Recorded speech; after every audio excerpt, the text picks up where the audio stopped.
They don't want what we know out there. How a person can go from really almost nothing to becoming a millionaire by owning rental properties. He would always buy these flip houses, and I just remember thinking, this guy is crazy. Why would he buy that house? In the past decade, there's been a huge surge in the peer-to-peer short-term rental market. Become an insider. So you have to know the rules before you get in the game. Every second counts. So make every second count. Welcome to the Real Estate Jam. Whether you're just beginning or the best of the best, we're glad you're here. We will share successes, failures, and strategies for the action-taking real estate investor. And now to your hosts, JD and Melissa.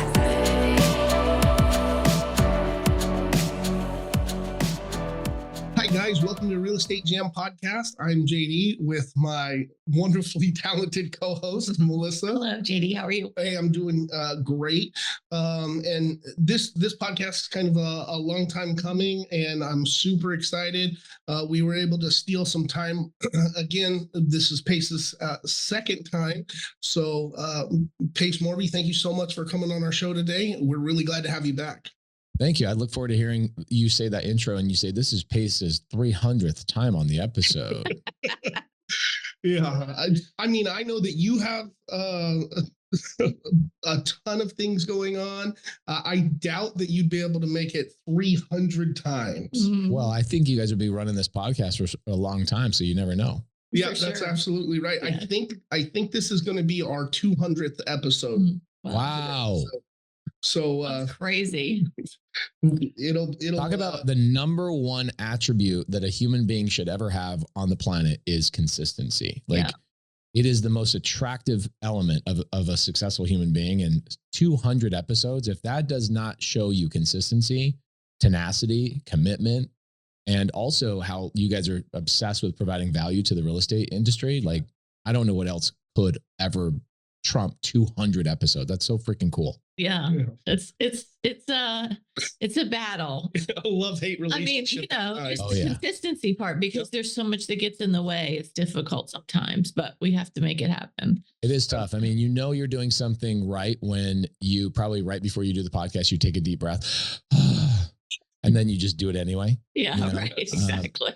I think that's like the plight that most value providers struggle with of like, I know this is helping people. I know this is changing people's lives, but gosh, dang it. I wish I could, I would rather be doing anything else right now than being on another podcast. So I know your audience appreciates it. I got a lot of good feedback. I had people DMing me talking about the episode we did prior. And so just on behalf of your audience, they really appreciate what you guys are doing. Awesome. Thank you for saying that. Yeah. So speaking of the audience, they got a ton of value last time. We hit a bunch of this stuff about creative finance, sub 2, how to convince realtors to work with you or give them the opportunity. And if they deny you, then the ways to work around that is well. But I think what I'd like to talk to you about this episode is the real estate market is changing or has already changed. It's shifting, and we know that that's a constant thing. So I'm really interested in, your outlook on the future. What's going good right now? What's going to be going good? As the year progresses, and then an outlook on where you think everything's going. I love that. A couple of things I would say is that I would say the real estate industry is under siege, is under attack, and what do I mean by that specifically? I look at big companies like BlackRock. I look at these big real estate investment trusts, these big REITs. They have a lot of power. I mean, you look at Blackstone, BlackRock, they control what was it? They are involved in 30% of all of the stocks that are on the stock exchange. They own 30%. When they want something to move one way or the other, they make it happen. And they can turn our country into a renter's nation. And I think that over the next 20 years, they will absolutely accomplish that. And I even think that they persuade the Fed. I think that they persuade so many things in politics. Now, whatever way you lean, left, right, center, I think that we all are wrong. All of us, Democrat, Republican, everybody's wrong. And the political class that I am always trying to be a part of is the entrepreneur class. I'm always trying to just be an entrepreneur. Whatever that means for me, it's my job to protect my bottom line, protect my employees, protect my team members, build my company so that my team members can have more opportunity, et cetera. That's my main goal. And when I see what's happening in the real estate industry, they are trying to make it more and more challenging for real estate investors to get into the game. Why? Because if we're out there buying single family homes, RV parks, small multifamily, that's more deal flow that gets taken off of their plate. And so I think that they're making it more and more challenging. I mean, 15, 20 years ago, you do the Burr method or you do other things, like the 1% rule really applied. The 1% rule has not really existed. And what I mean by that is, for the longest time, real estate investors would look at, let's say, a $300,000 house, and they go, well, if I buy that house for $300,000, the good rule of thumb to know it's a good deal is if it would produce $3,000 a month in income, so 1% of the purchase price. Guys, that is like in less than 5% of the markets in the United States anymore. It just doesn't exist. And it's because of these big companies are attacking our industry, but because they have the capital and they have the ability to wear, us out, they're beating us. And so I think really what is going to be a massive pivot for a lot of real estate investors is to look at the places that are not being served by these bigger companies. Okay. And there's a handful of things that you can do. I look at tiny homes are going to be massive. I think tiny homes are going to be humongous. Why? Look at the immigration crisis, right? We've got 10,000 people coming across our border. I can't stop that. Melissa can't stop that. JD can't stop that. None of us can stop that. If anybody in the audience right now, question yourself this. Does your vote really matter when it comes to the immigration crisis? Probably not. They're going to do, the politics are going to do what the politics are going to do. That's just what happens. Where are those 10,000 people going to live?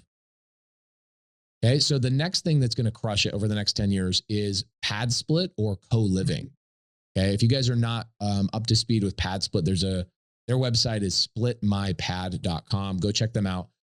PadSplit is a company that helps you find and manage tenants in a co-living environment. Co-living is, let me take a 4-bed, 3-bath house, and let me chop it up into an 8-bed house by taking the living room, maybe a part of the garage, maybe part of, the dining room, turning those into individual rentable rooms. And PadSplit finds those tenants, fills out those rooms, and charges a weekly rate to those tenants.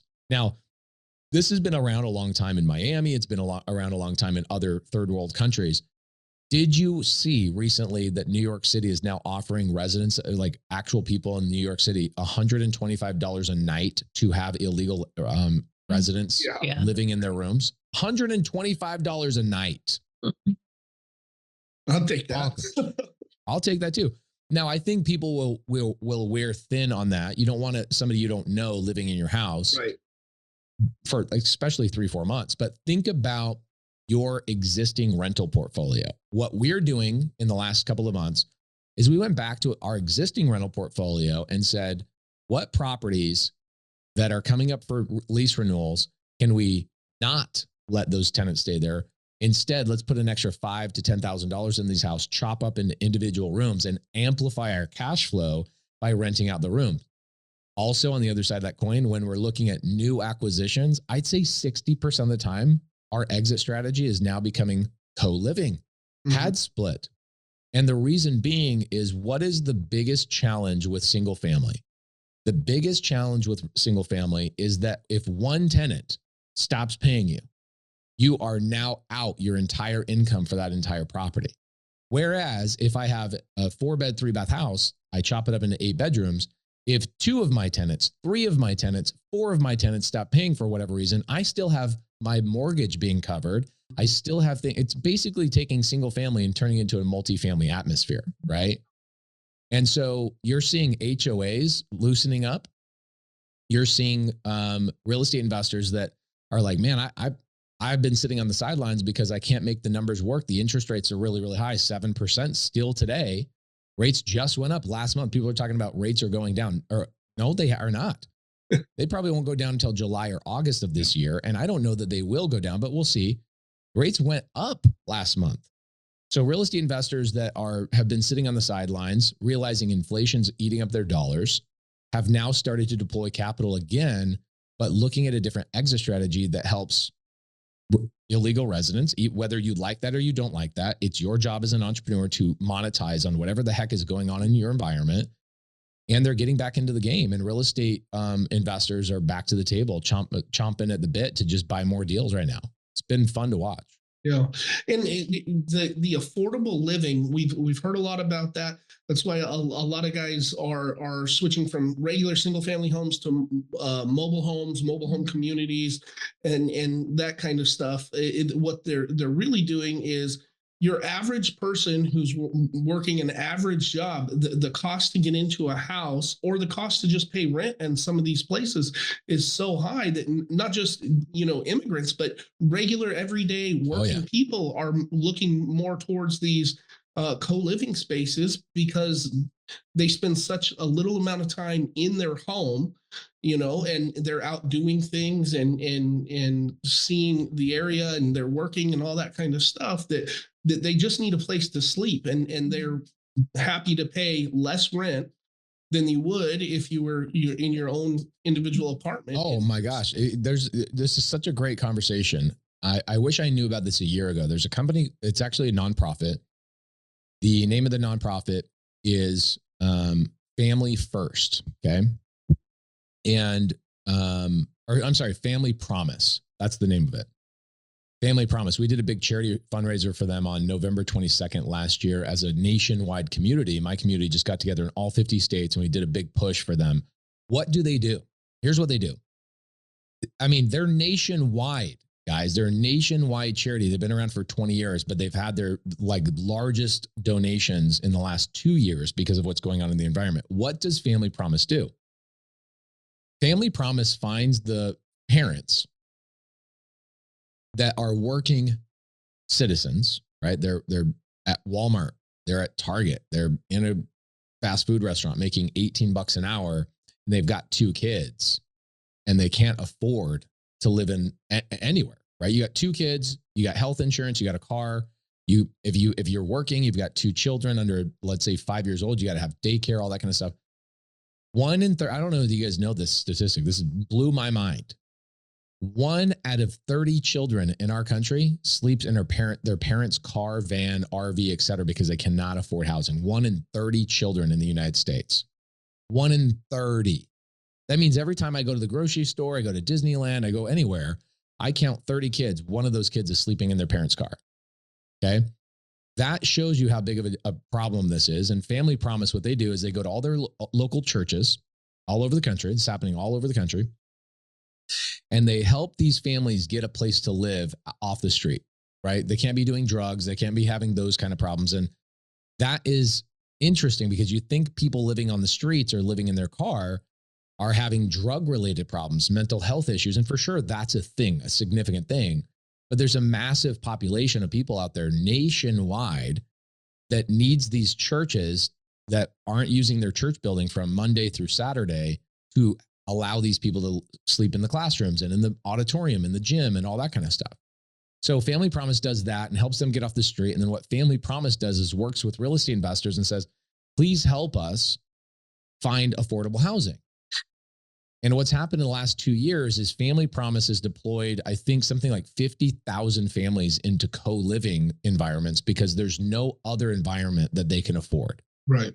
So when you look at co-living, okay, for a second, what's interesting about it is the average rent rate in the United States right now is a little over $2,000. It's $2,070. That's the average rent rate in the United States. Now, I go to North Dakota, I could probably rent a 2-bed, 1-bath apartment for like $900.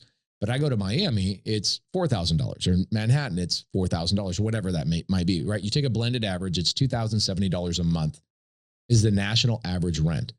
In a co-living environment, okay, co-living environment like a PadSplit or what have you, a Family Promise environment, your average tenant is going to be spending $850 a month for where they live. That includes utilities, internet, it includes water, it includes all those things, landscape maintenance, et cetera. So it is changing the game. It is getting affordability back. It's basically finding a smaller space. And I think people are just getting not just okay with that. They're like, I kind of prefer to have less stuff. I prefer to have less maintenance. And if I can just rent this space and spend my time bettering myself, and me and my kids can be out at the park instead of worrying about having some big McMansion. I just want to be able to take care of my family. And I think as an American, it kind of hurts me to think, and the American dream that we all thought about, which is everybody should have a 3-bed, 2-bath house and a big backyard. It's going to continue to get more and more challenging for people to accomplish that dream. However, I think that if you're a real estate investor and you focus on affordability, you focus on, like you said, JD, mobile home communities. I own 2 mobile home communities, even RV parks. Okay. So what's happening is RV parks are very similar, where people are living in their RVs and they're bouncing around. They've got their kids in homeschool. They've got, maybe a job online, whatever. You're seeing a lot more people living in their RVs nowadays because they're like, I can rent out my whole entire RV, and for the entire month, I can rent an RV spot, water, electricity, internet included, for like $700 a month. Mm-hmm. And then I can live in a place for 2 months, move somewhere else. So affordability, if you're focusing on affordability, you are going to win because it's going to get less and less affordable. And the question you got to ask is, okay, I see people focusing on like high-end Airbnbs right now. I'm like, what are you doing? Number one, I own 75 at one point. Most of them have been converted to midterm rentals. But I look at an Airbnb, I'm like, what problem in the marketplace are you solving? How are you actually benefiting the real estate industry by going and doing more luxury Airbnbs? One, it's dying. Airbnb is having a really hard time. It's oversaturated. People are traveling a little bit less. And the people that have been focusing on short-term rental, yeah, you can find spots like the Smoky Mountains or Glacier National Park and other places where you can find these really cool spots, but you're not solving a problem. And what's interesting is the IRS gave us tax benefits called depreciation. The reason they give us that bonus depreciation or cost segregation is to incentivize us to provide affordable housing to the economy. And I see people, I'm not criticizing them, but if you're a brand new real estate investor and you're wondering, where should I focus my time and energy? Guys, real estate investing is very similar to an orange tree, or a lemon tree, or a lime tree, or an apple tree, or a peach tree. You plant the seed today. It takes a couple of years for it to compound to a point where it's providing enough fruit, enough results for you and your family to live on. It takes a while. So the seed that you plant today is significantly important, which seed you are planting today. So I see people going and planting short-term rentals in their portfolio, and 3 years later, you've got the government and you've got Marriott. You guys know how much money Marriott spent lobbying against Airbnb last year? Like $700 million. Like, think about how much money. That's insanity. They spent more money on lobbying against Airbnb than they did actually advertising for their actual business. That's crazy. Okay, so when you have outside factors, and when I say real estate is under siege and under attack, you've got big dollars from Marriott Bonvoy and all these other companies are like, no, you are not messing with our business. We have more money than you, and we're going to put money into the politics pockets. Atlanta is a good example. I had 75 Airbnbs in Atlanta. I now have 1 in Atlanta. Why? Because 2 years ago, Marriott Bonvoy spent like $200 million in Atlanta over 3 years lobbying against making it illegal. Same thing with Vegas. Same thing with other parts of the country. So if you're the person that planted the Airbnb seed in your orchard 3 years ago, 4 years ago, guess what? You're having to uproot these trees or cut these trees down to make room for a completely different type of portfolio. So for you guys out there in audience land, think about the seed that you're planting today. It does make a massive, massive difference. I'm going to give you a suggestion. Don't focus on anything luxury related. Don't focus on anything Airbnb or short-term rental related. Not that it's not a good business model. It's fun to have a couple of them in your portfolio, and they do work. However, if you're going after like 10, 15, 20 rentals, it should be going after affordable housing that you will never lose. And what happened also last year was really interesting. Cut me off whenever you want, by the way. I'm like so passionate about this topic. What happened last year was really interesting was we had compressed rents. Okay. So people that were just getting into the game last year, making it they see a piece of real estate, they see rents where they're at, and they go, okay, the numbers pencil, I'm going to go get that deal, whether it's subject to seller finance. Traditional doesn't matter. By the time they got to renting it out, rents had gone down $200 in their local area. And they're like, oh my gosh, this doesn't pencil the way that I originally thought. And I'm seeing this a lot all over the country. Why?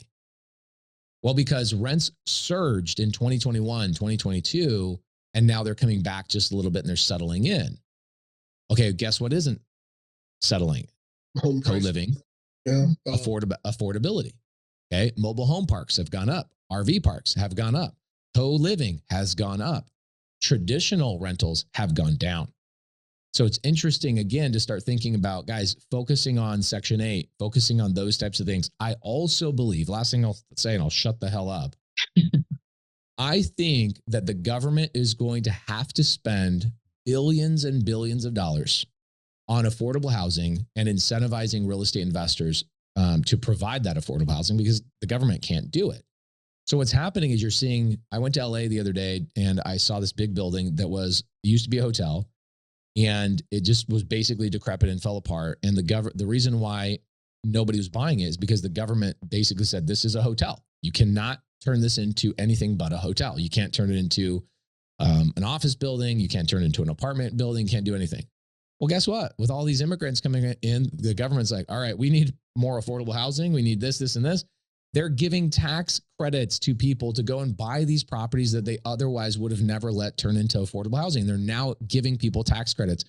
And you see just what happened the other day in New York City. The government in New York City just divvied out $53 million in taxpayers' actual dollars and gave debit cards to illegal immigrants to the tune of $10,000 per debit card. It was crazy. Crazy.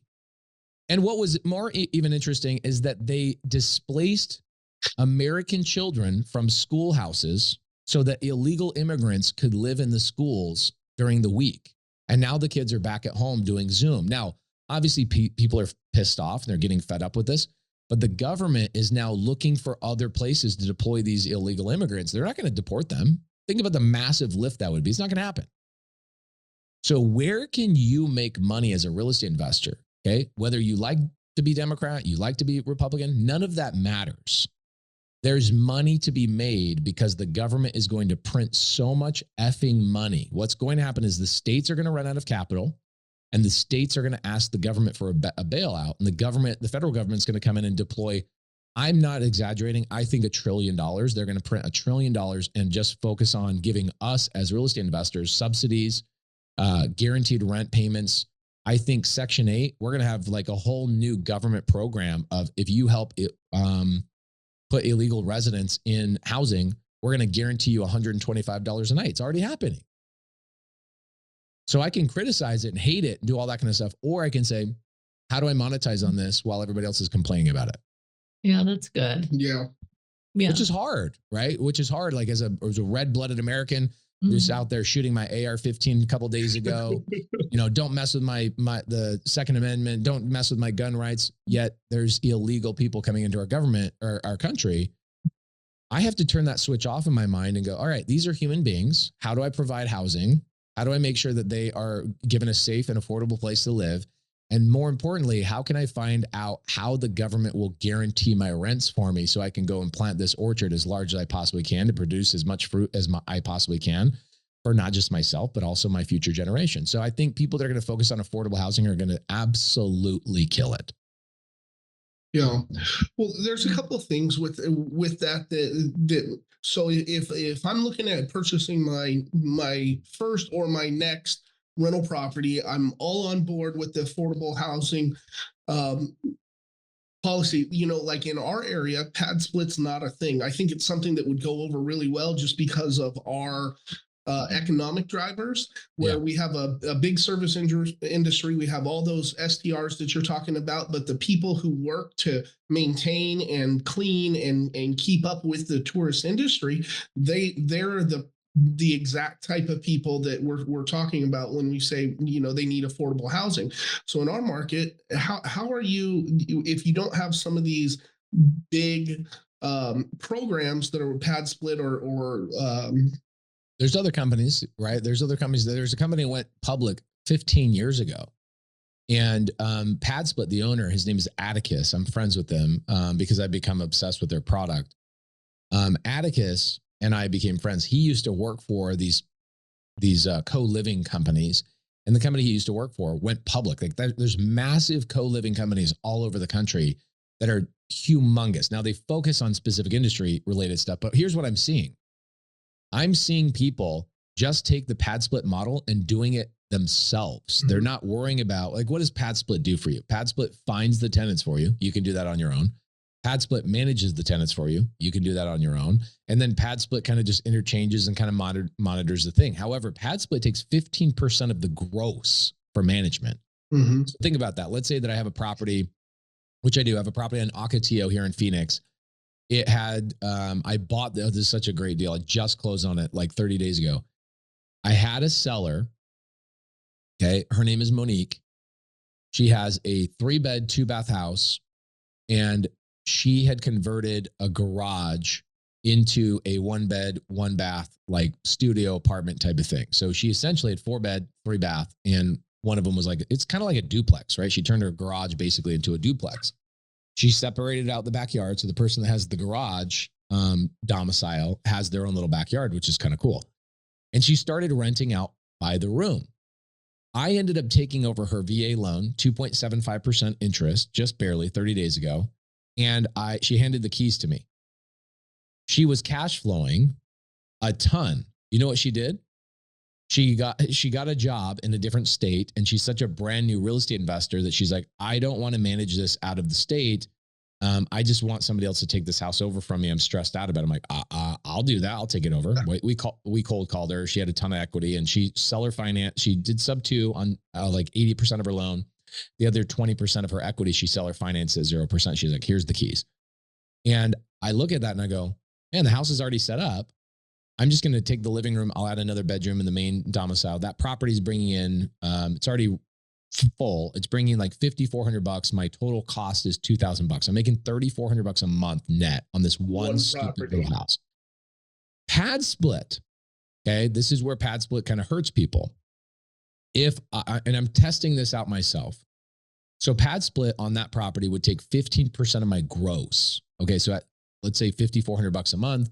They're at, what is that? 500, 800. It's about $1,000 a month they're taking to manage that. $1,000 a month they're taking to manage that property. I'm like, I think a lot of people are just going to manage their own properties at 15%.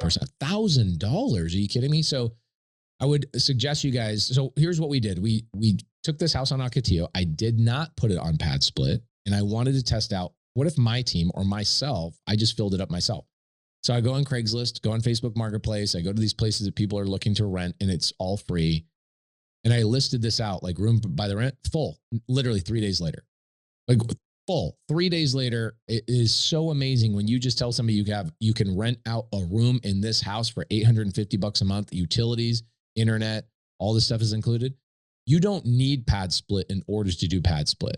Is it better to some degree? Yeah, I think when you're scaled and you don't have a team and you're afraid of managing things on your own, it's a benefit. But 15%, and I heard that PadSplit's going to bump up to 18% here sometime this year. So I think it's better for people in your local markets just to go, man, my first house, I'd save $1,000 a month managing it myself, doing a couple of clickety clicks on my mouse on my computer. I think that I should just do it myself. Yeah. So I'm seeing a lot of that. Now, what's interesting is when I got into the co-living space, it's probably 10% of my portfolio. So I'm not like a big co-living guy. I haven't been in the past. I'm now getting into it a lot more just because I see the wave, right? I'm following the trend.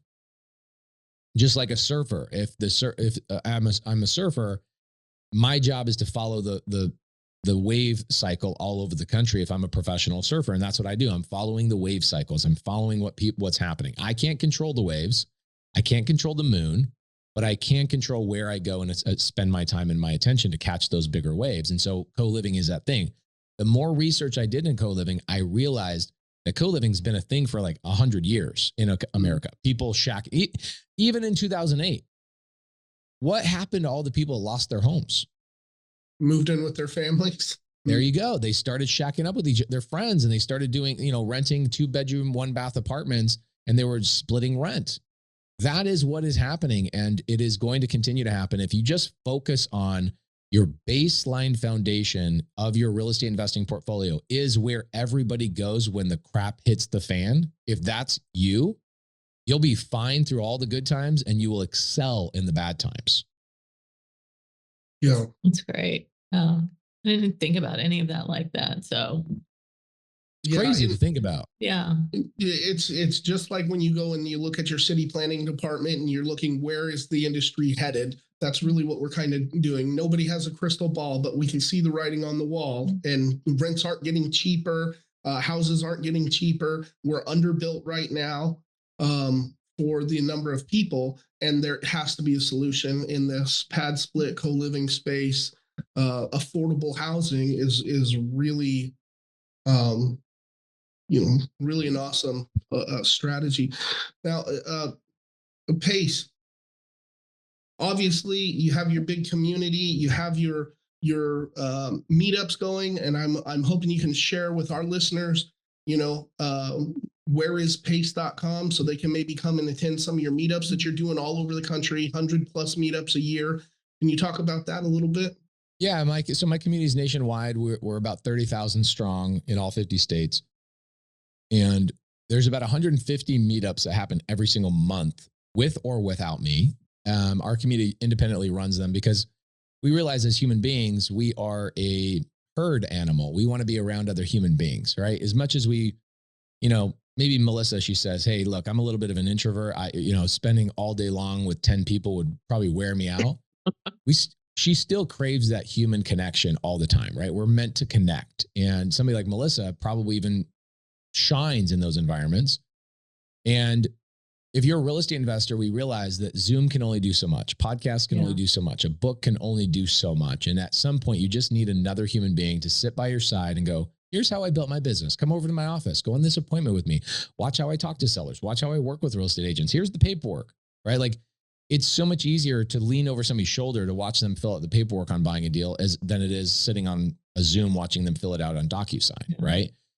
And so we decided 6 years ago, let's do meetups. And that has compounded into a big, big thing around the country, our physical meetups. Now, where is pace.com is just where I'm going to the meetups, where I will show up. For people that are like, hey, where can I meet you? We have free meetups. I get a lot of DMs. Here's the question I get on the DMs. How much does it cost to go to your meetups? It's completely free. I spent $200,000 last year running them because I'll order taco trucks or empanada truck or something like that, give people food and drink to hang out and socialize. Okay, are you going to teach at these things? No, typically I don't. I used to 6 years ago. I get together and I usually play a fun game where I go, all right, we're going to play a contest. Whoever can get all of their boxes checked before the meetup and come to me first wins, and you're like the champion of the meetup. And here's their boxes. At the very beginning, I go, here's the 10 people that are in here. There's private money lenders. There's people that want to work on a team. There's transaction coordinators. There's deal finders. There's real estate agents. There's lenders. There's all sorts, I list out the 10 things. I go, I want you to circle the 5 things that you need before the end of the meetup. And your job today is to go and find those people in the meetup to check the box and go, okay, cool. I got a private money lender. Okay, cool. I got my agent. Okay, cool. I got my title rep. And you assemble your team at the meetup, and whoever can do that the fastest and bring their card to me and go, here are the people I met. Here's what they do. You assemble a team basically at the meetup. That's essentially what we're doing. We're just having a fun game and getting people to activate themselves and walk away with 5 really strategic partnerships. And so whereispace.com is the best way for you to see me doing that around the country. That's super great. I love that. I do. Yeah. That's a good idea. Something that we should probably implement in our meetup. Mm-hmm. Yeah, I think it's a smart move because here's what I was doing in my meetup in the very beginning. I was assuming 7-8 years ago when I first started these, I was assuming everybody was kind of the same. Like, I'm here to build a portfolio. Then through talking to thousands of people in person, I realized, oh, wait, hold on a second. There's a lot of people that actually don't want a portfolio. Yeah. Mm-hmm. There's people that just want to lend money and be the bank. There's people that go, I just want to build my transaction coordination business. There's people that are like, I just want to be an agent and find the deals for you. Or there's people who are coming to my meetups that were like Airbnb designers, and they can help you set up your Airbnb and manage it. It's like, if you identify these individual people's business models and you identify it at your meetup as everybody has their own superpower, what ends up happening is you attract a lot more of a diverse group, because next month they invite their friends, and the next month they invite their friends. And if you identify 10, 15 different avatars at your meetup and you force them to connect with each other, they leave with, I've accomplished something, has been ingrained in their brain. Whereas I think most people come to a meetup and they leave going, was that worth the 40-minute drive and the babysitter I had to get? And was that worth this, that, and the other? Because all they did was teach me. I do that every meetup we go to. Yeah, every meetup. Like, was that worth it? But if you walked away with a sheet, right? So here's my suggestion for people who are running a meetup. You print out whatever amount of people are going to go. Maybe it's 50 people. You print out 50 sheets.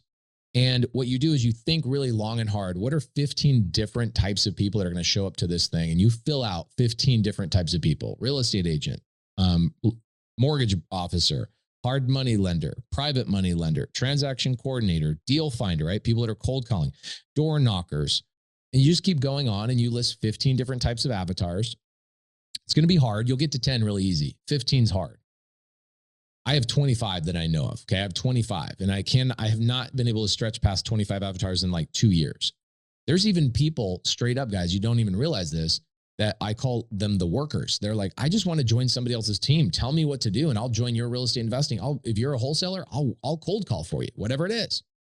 So you list those out, the names, and you give it like a space for people to type out the name of the person they're meeting, a little bit of notes, their contact information, and you hand those sheets out at the beginning of the meetup. And by the end of the meetup, their goal is to fill those out.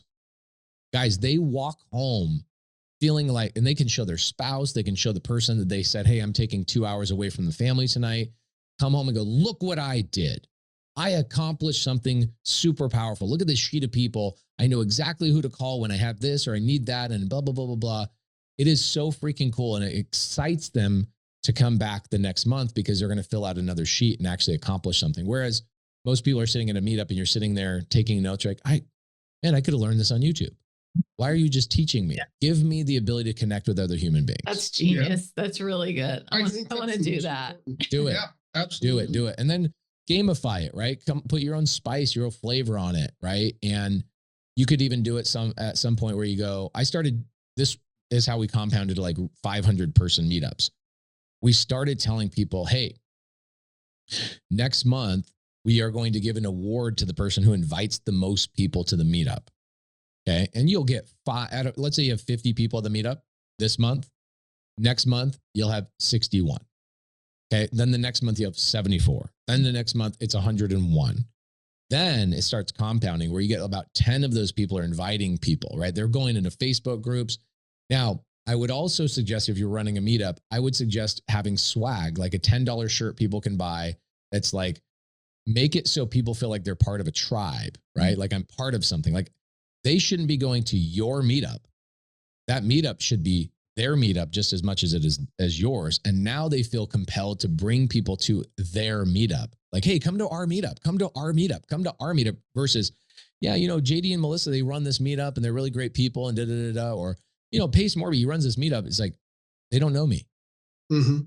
The person they're inviting doesn't know who I am and they don't care. But if it's like, hey, I have this meetup with all me and my real estate investing friends, dude, come hang out. I want you, my friend, to meet my other friends. Let's go hang out. Now you've got something cooking and you got people inviting each other and it compounds to a degree of like, wow, we have 300 people here. Then here's the thing, here's how you go from 100 people to 300 people. Okay. You start getting really interested in how people are doing deals inside of that meetup with each other, whether you're involved or you're not. And you tell a story at the very beginning of the meetup. Hey guys, last week, Melissa and JD bought a deal from somebody in the group. That person made $10,000 assignment fee. We actually borrowed money from Stacy. She was the private money lender, and the transaction coordinator over here, she did all the paperwork, and the title rep, she's right. Oh, guys, everything you need is right freaking here. And you start talking about success stories. Oh my gosh.